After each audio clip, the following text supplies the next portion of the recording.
What is anxiety to you? To me, anxiety is like that really strong sense of panic and like fear and sometimes even anger. And it's just like a way to let out your kind of fears. So I'm on my way to the Orange Tree Theatre in Richmond to see Claire McIntyre's Low Level Panic. I'm really interested to see how these young women cope with their low-level anxieties and what kind of things might cause it for them and how society plays a role. And I really want to see if I can find anything that can help me cope with my own anxieties. So I'm looking forward to seeing this performance.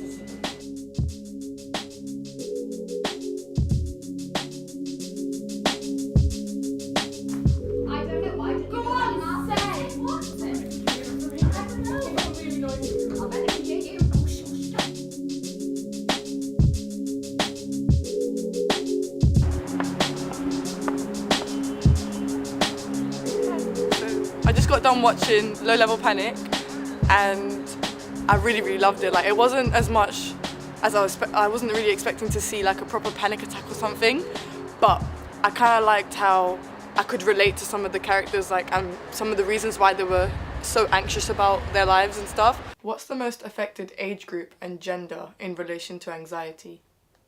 That's very dependent. Most authorities think that anxiety has what we call a bimodal effect. So it affects the sort of young 15 to 25 and then again in later life, sort of 45 to 55 or even a little bit older. What advice would you give to individuals and or society about the issue of anxiety?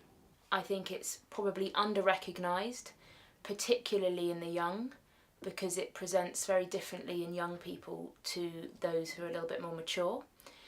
I would probably tell people to speak up, to talk to someone, doesn't matter who that is, but someone who recognises what they're saying, recognises the dangers that anxiety can pose, and someone who they feel they can trust.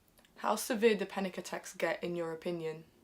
Panic attacks, a sort of sudden onset of panic attacks, they can be socially debilitating. They can limit what you do socially or limit your career or your education, and the attacks themselves can cause what we call hyperventilation, which is breathing too fast, which means that you drop the level of carbon dioxide in your blood, and if you don't have enough carbon dioxide in your blood, your brain tells you to faint. Do you believe that the awareness of anxiety has improved within society? I would say so, yes. I think the awareness has improved greatly, especially among the medical profession. What useful or common treatments do you offer to patients with anxiety? So the most important thing, first things first, is to identify someone with anxiety and correctly identify them. Separate people from anxiety, from people with depression, from people with specific phobias. And then the second thing is you need to talk with that person about their coping mechanisms, because you need to help people to cope, because the treatment isn't a right now thing, it takes a long time. So you have your coping mechanisms and then you have your management or your treatment. Something called cognitive behavioural therapy is very useful. It's a challenging form of therapy done with specialists who talk about exposure to your triggers and how you cope, and then eventually you are able to cope and you overcome your fears. Thank you so much for your time, Dr. Rosenbaum. It's been very helpful.